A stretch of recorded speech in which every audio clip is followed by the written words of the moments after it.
Hi guys, today I'm going to be doing a little bit of a painting process with you. I'm going to be giving those Arteza paints a bit of a test run, and I'm also using the canvas panels. I've got a bit of ephemera in the way of a flower, the Language of Flowers book, and some Tim Holtz tissue paper that I want to try adding those in as well. I've had them in my stash for a while and I feel like using them up. And I'm just going to use some Liquitex matte medium for gluing everything down with. So before I go on, obviously I need to tell you that I was given the Arteza paints. You may have already seen the unboxing of the products that I got from them. I was given them for free in exchange for a review and for sharing with you guys. But I thought I'd give them a really good kind of test run. I had this like idea in my head. If you follow my, obviously I've got 2 Instagram accounts, maybe you don't know that. My Mrs. Brim where I tend to post most of my stuff relating to kind of art and journals, and the Whimsical Cloud, which is kind of more like nature based and that kind of thing.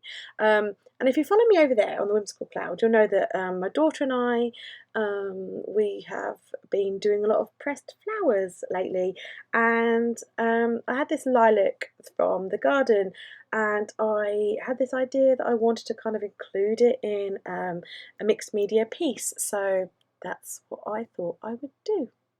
So the page that I've used from the Language of Flowers book is the L page, and it has a lilac in there. It's a reproduction. It's not a vintage book. It's a reproduction, and it has like a really kind of aged vintage tone to it. So I wanted to kind of use those colours and bring those colours into my painting. So let's talk about these Arteza paints for a little while then.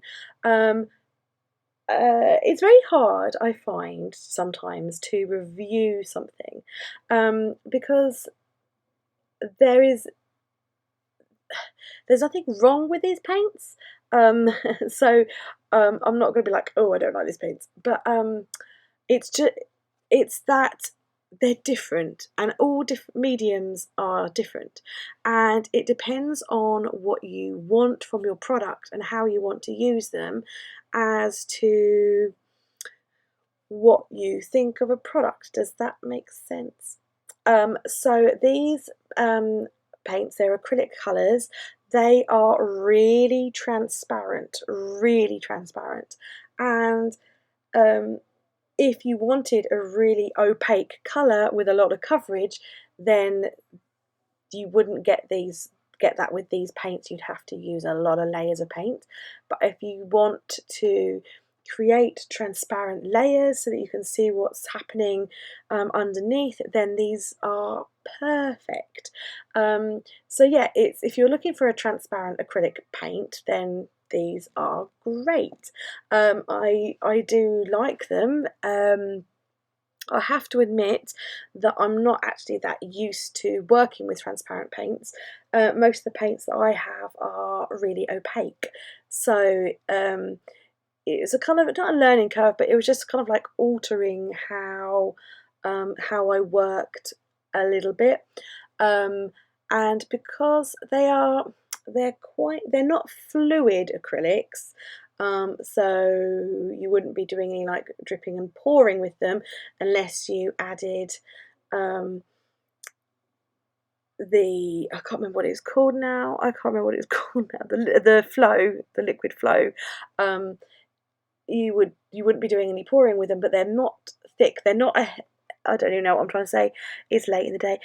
They're not a heavy-bodied acrylic, so they are quite liquidy. They are quite flowing. I don't know. You can probably see that though. So they are really easy to get the paintbrush in there. They are really easy to move around. A little goes a long way, as you probably saw. Like, those were tiny little dots there, and yeah, I was able to move them around. Some of it I did a bit of dry brushing with, some I used a wet brush. Um, and yeah, just they worked really well, guys. They worked really, really well. So as I said, they're just transparent. So you just need to bear that in mind if you were looking for something with a really full coverage so you can't see anything underneath.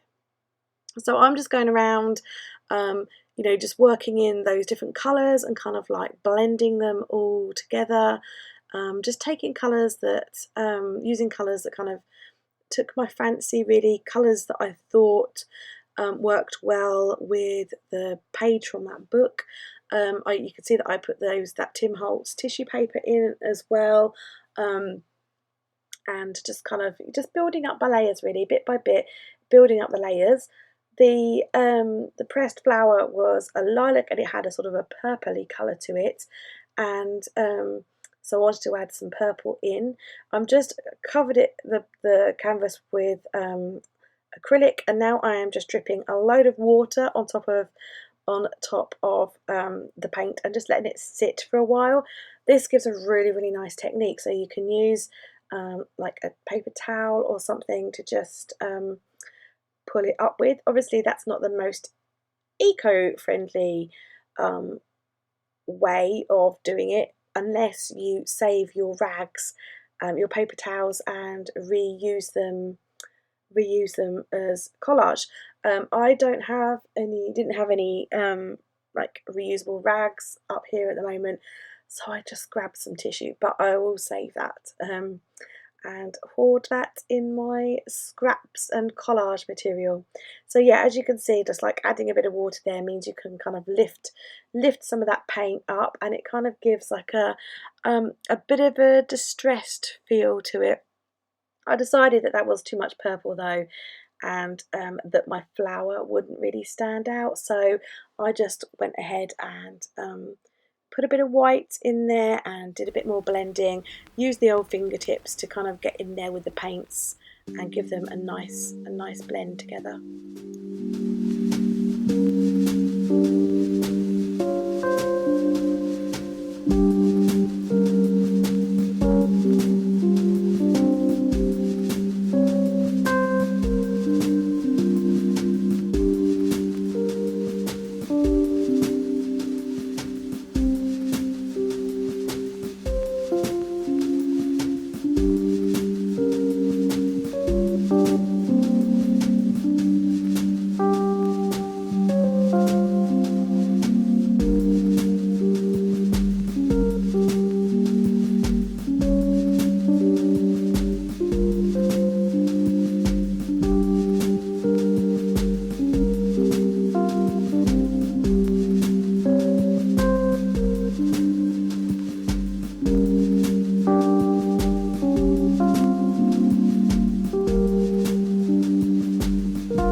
Now those paints were super lovely to use your fingers with.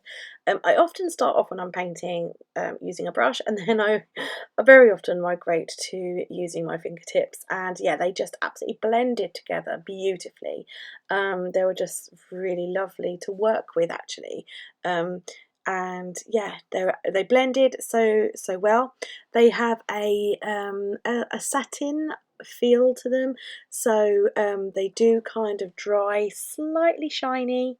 And because I was using matte medium to stick my lilac flower down, you could very much see the contrast between where the matte medium was and the acrylic paint was.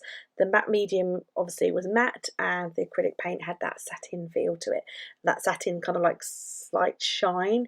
Um, so I just went over the whole canvas with my matte medium just to kind of take that sheen off. had I not have used matte medium and had used like a gloss medium, um, that I would have just left that satin. I like the look of that satin kind of paint. Obviously, again, it depends on what kind of piece you're creating, but I liked the look of it, but it just didn't work with the matte medium. So yeah, I went over the whole piece with the matte medium just to take that sheen off. And actually, it was very interesting. This is the first time I've ever used pressed flowers in a mixed media kind of piece like this. All of my pressed flowers so far have um, been in like my nature journal or my daughter's nature journal, and I didn't realise this would happen. The lilac flowers were quite purpley, and as the matte medium dried, I don't know what happened, but because I left this to dry naturally, the flower petals went brown. Now, I actually think the overall effect of the whole thing works okay with a brown flower. I'm a little bit disappointed that it didn't keep the purpleness and it did go brown, but I'm not going to beat myself up over it because I think the whole thing just has like a real kind of vintage feel. So yeah, I'm a little bit bummed that it lost the purpleness, but I still think, if I do say so myself, I still think this canvas looks nice. So and I've put it up for sale on my website if anyone wants to buy it. And if you like the look of these Arteza paints, check out the link in the video description below because I have a coupon code for you, so you can get some money off your purchase directly with Arteza in the UK or in the United States. So thanks for watching, guys. Bye.